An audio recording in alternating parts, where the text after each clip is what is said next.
Welcome back to Unsolicited Feedback, the podcast where we cut through the noise, skip the corporate jargon, and get real about what actually drives results. Because let's be honest, hope is not a business strategy. I'm your host, Chuck Knabusch, the operations guy.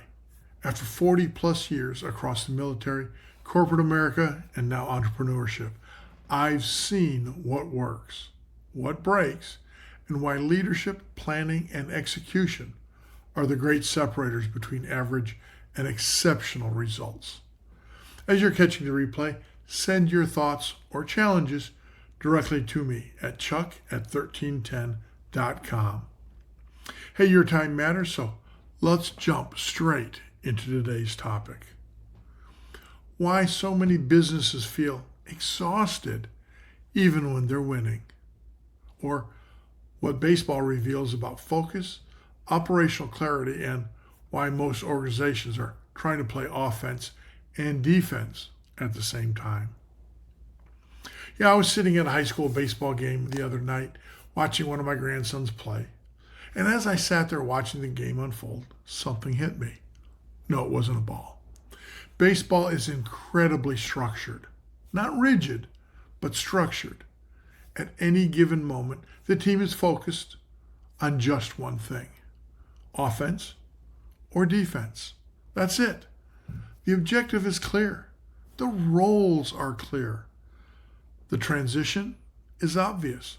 And honestly, that simplicity is part of what makes baseball beautiful. Then I started thinking about business and realized something. Business doesn't work like baseball at all. Not even close, because businesses are expected to grow revenue, solve customer problems, improve operations, develop people, plan the future, and execute today's commitments all at the same time. No inning breaks, no dugout resets, no clean handoff between offense and defense.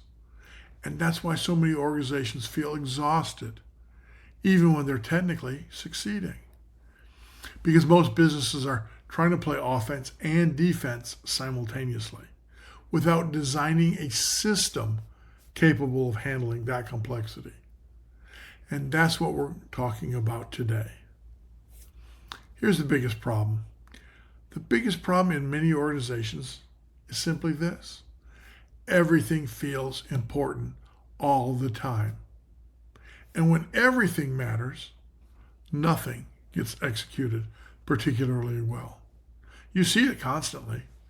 Sales wants speed. Operations want stability. Finance wants predictability. Customers want responsiveness. And leadership, they want growth. Employees want clarity. And all of these are legitimate objectives. But without operational structure, those priorities start colliding instead of aligning. And that collision creates organizational fatigue. Not because people are lazy, no. Because the system forces constant context switching. And context switching is expensive. Not just operationally, mentally, emotionally, strategically.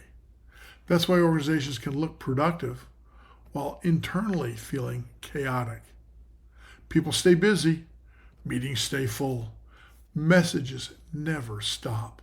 But underneath all that motion, the organization slowly loses clarity. So here's some of the things that most leaders try. Most leaders try to respond to this by increasing pressure.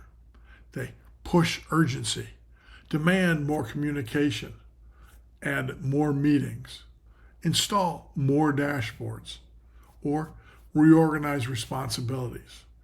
But most of those actions simply increase activity. They don't create alignment. Baseball teaches something operational leaders often forget. Focus matters. In baseball, the team aligns around a single objective at a time. When on defense, the alignment is prevent runs, execute coverage, manage outs. But when on offense, create pressure, advance runners, and ultimately score. Everyone understands what winning looks like in that moment. Business rarely provides that naturally, which means leadership has to create it intentionally. So most organizations accidentally create environments where priorities compete constantly. And when priorities compete continuously, people default to one of three things: urgency, familiarity, or politics. And that's dangerous, because now the system no longer determines focus. Pressure does. The loudest issue wins. The most senior voice wins. The most visible fire wins. And over time, organizations start normalizing reactive behavior. This is where leaders unintentionally create cultures dependent on heroics. Everyone becomes overloaded, interrupt-driven, and permanently reactive. People stop thinking strategically because survival consumes all available bandwidth. And eventually, the organization reaches a point where even small disruptions create disproportionate instability. That's operational fragility. So here's a counterintuitive truth. The organizations that scale successfully don't eliminate complexity. They create clarity inside complexity. Huge difference. Great leaders understand something most organizations miss. People don't need fewer responsibilities. They need fewer competing priorities at the same moment. That's why operational cadence matters so much. Cadence creates organizational innings, moments where planning happens, alignment happens, review happens, execution happens. Without cadence, everything blends together. Planning becomes reactive, execution becomes fragmented, meetings become endless, and leaders spend their lives switching contexts instead of driving outcomes. Baseball naturally separates focus. Business requires leaders to design that separation intentionally. So what do great organizations do differently?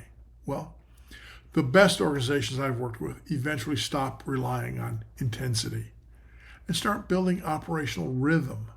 They create systems that help people know what matters now, what can wait, who owns decisions, and how workflows across the organization run. That changes everything. Here's what they consistently build: clear prioritization, not 20 priorities, real priorities. Because priorities are not what you say is important. Priorities are what receive resources, time, and attention under pressure. Great organizations reduce collision between competing objectives. 2, operational cadence. This is one of the biggest unlocks in leadership. Cadence creates predictability, communication rhythm, and organizational focus. Without cadence, every issue feels equally urgent. With cadence, leaders gain the ability to direct energy intentionally. That's operational maturity. 3, define roles under pressure. Baseball players know their responsibilities instinctively. Why? Because the system has clarified expectations repeatedly. Great businesses do the same thing. Under pressure, who decides? Who communicates? Who escalates? Who executes? If those answers are unclear during stress, confusion multiplies quickly. Number 4, visibility.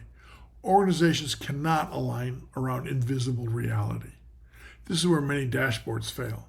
They measure outcomes after the fact, instead of helping teams manage operational flow in real time. Visibility should help teams anticipate, adjust, and coordinate early, not simply explain results later. And 5, leadership discipline. Strong leaders resist the temptation to become the system. And man, that's hard. because stepping in feels so productive. But if every issue requires leadership intervention, the organization never actually matures. You haven't built operational capability. You've built dependency. And dependency eventually overwhelms leadership capacity. A story most leaders recognize. I've walked into organizations where everyone was talented, everyone cared, and everyone worked incredibly hard. But the system exhausted them. Meetings all day, constant interruptions, priorities changing hourly, people stuck in reaction mode. And here's the dangerous part. The organization often looked successful from the outside. Revenue looked fine. Customers were mostly satisfied. People appeared engaged. But internally, the system was consuming people faster than it was developing them. Quite frankly, that's not sustainable. And eventually, turnover rises, execution slows, and trust erodes. And leadership spends more time stabilizing than growing. That's when leaders finally realize effort was never the issue. System design was. So where do you start? It's simple. Pick one area of your business where confusion repeats, firefighting dominates, or priorities constantly collide. Then ask, what are we actually trying to accomplish here? When do we align around it? How do people know what matters most?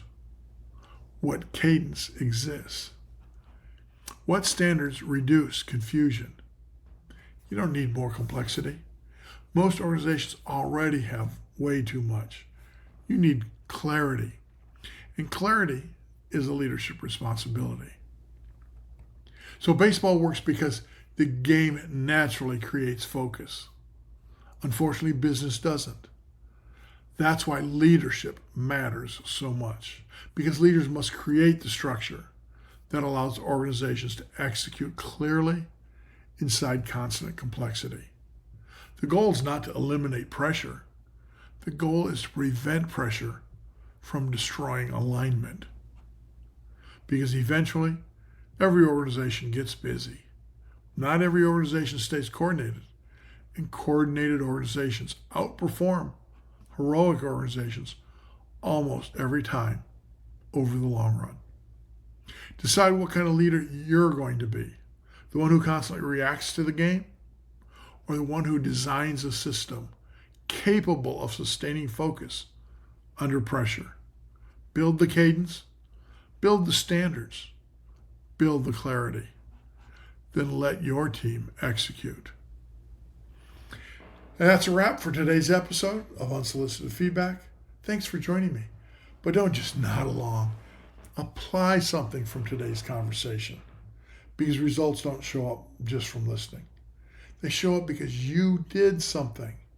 Even one small action this week will move the needle farther than a month of good intentions.